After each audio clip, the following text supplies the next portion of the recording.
Nu mă mai tem, a declarat Tom, în timp ce ne întorceam cu mașina la cortul care era ridicat într-un mic camping, chiar la marginea oceanului. Veniserăm aici să vedem reciful de coral și să notăm aproape de un rechin enorm. Cu doar 2 săptămâni înainte, nepotul meu, Tom, mă ținea strâns de mână și nu voia să-mi dea drumul. Făceam scufundări pe un alt recif și trebuie să recunosc, era abia a 2-a sau a 3-a oară când Tom făcea scufundări. Lucrurile noi adesea pot să sperie și Tom nu știa la ce să se aștepte. Frica poate fi modul în care natura ne apără de primejdii. Tom cu siguranță nu era un fricos, era doar precaut. Abia după ce ne scufundaserăm, Tom mi-a spus că se temuse să nu fie rechin în preajmă și s-a speriat. E mai bine să fii speriat decât mâncat, spune natura. Cu o zi înainte de cea în care Tom mi-a spus că nu se mai temea, ne scufundam din nou deasupra recifului de coral, când am văzut o broască țestoasă la o lungime de braț sub noi. Tom a ridicat capul și-a dat masca jos și a întrebat: pot să o ating? Deși aș fi vrut să zic că da, am clătinat din cap negativ. Era un parc național. Doar privește-o și bucură-te de ea. Dar, în ziua despre care povestesc, ceva s-a schimbat cu adevărat. Eu și Tom am înotat alături de un rechin enorm. Numiți rechin balenă, aceștia pot crește până la 20 de metri lungime, deși cel alături de care am înotat noi era doar un pui, lung de 6 metri. Dacă ar fi fost om, ar fi fost încă la școala primară.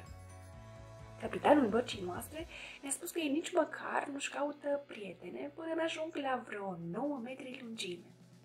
Spre deosebire de o balenă, care e mamifer și trebuie să iasă la suprafață ca să respire, rechinul balenă poate să nuate pe sub apă la nesfârșit.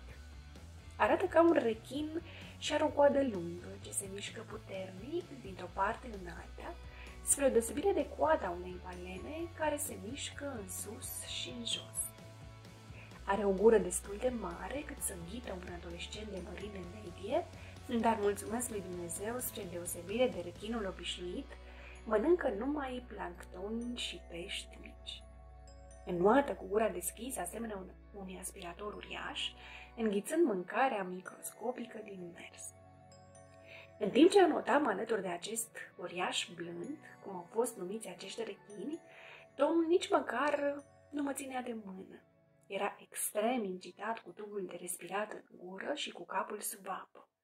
Tocmai notase alături de cel mai mare rechin din lume și frica lăsase locul unei emoții intense. Așa că, atunci când a declarat "nu mai mi-e frică", m-a făcut curios. Ce crezi că te-a schimbat?" le-am întrebat. Ce s-a întâmplat de acum 2 săptămâni când îmi strângeai mâna speriat și nu voiai să-i dai drumul? Ce-ai făcut pentru a te scufunda încrezător și bucuros de unul singur?" Nu știu, a răspuns Tom gânditor. Poate simplu fapt că am făcut-o.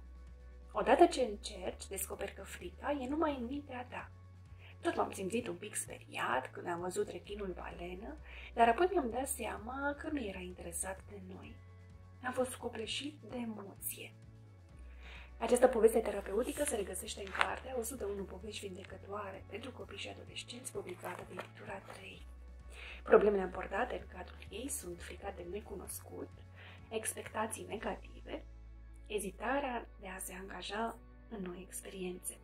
Resursele dezvoltate sunt a învăța despre valoarea protectoare a fricii, descoperirea de experiențe noi, pozitive, a învăța că lucrurile pot să nu fie așa de rele cum ne-am imaginat, trecerea de la frică la emoție intensă.